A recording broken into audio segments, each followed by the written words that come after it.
Good afternoon, teacher. I hope you're doing well. I'm going to begin with question number 1. Explain 2 aspects to take into consideration when determining what item types you should use in your test.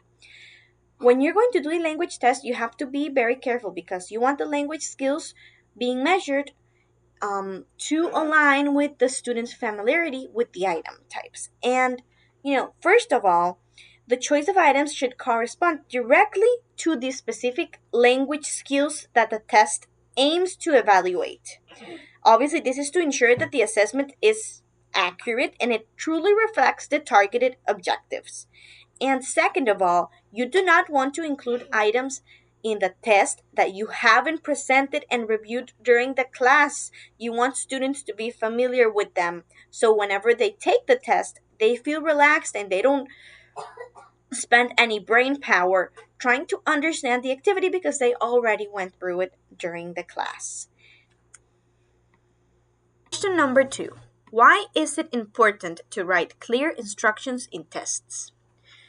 First of all, clear instructions help students understand exactly what is expected of them.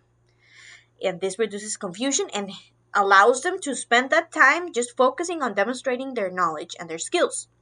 Second of all, well-written instructions ensure fairness.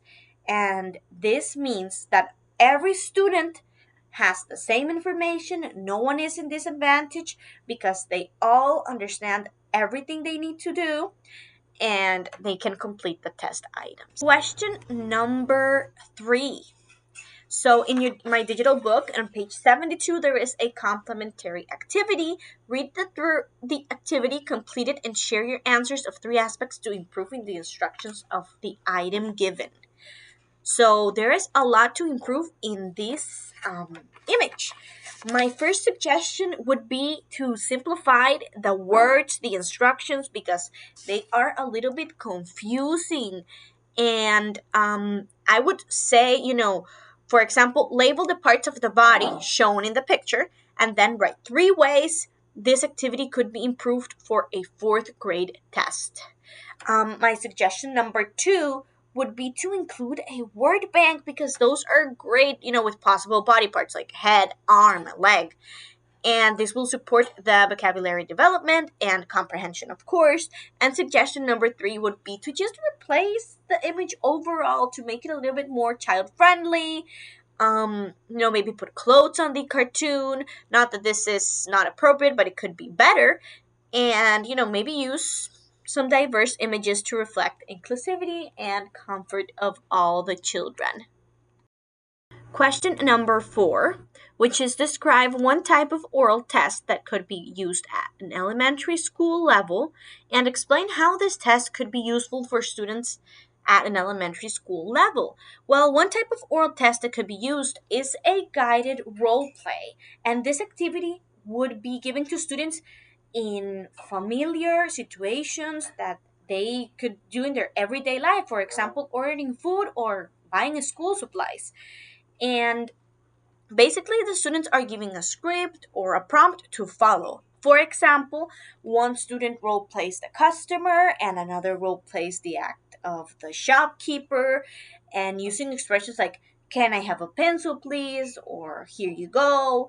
Do you have a blue pencil? Or whatever, the vocabulary they are using at that moment, they can do this guided role play. This is super useful because students have a glance at the real world situations that will encourage communication and interactions in practical ways. It helps students develop their speaking skills, their confidence, pronunciation, intonation, and just overall conversational tone. And this helps teachers, of course, assess their ability to function in real world situations. Question number 5, which is to do some research on my own and share 2 tips for making tests for the different item types. And for tip number 1, I got it from Kansas State Department of Education. And basically, they said, and I'm going to focus on the true or false item, that, when it comes to true or false statements, you need to make sure they're absolutely true or they're absolutely false without qualifications or exceptions, right? Because there is where the issue arises and the students can prove that the question is wrong, and they will probably appeal that point if they got it wrong.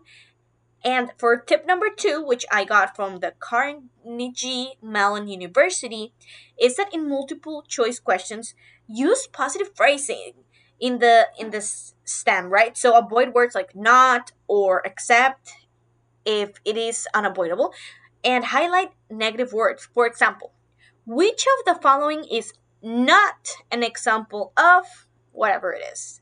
And this makes sure the question or the statements are absolutely clear, which at the end of the day is what we want. We want students to demonstrate their knowledge and not have to spend all of this time trying to figure out what the question is asking.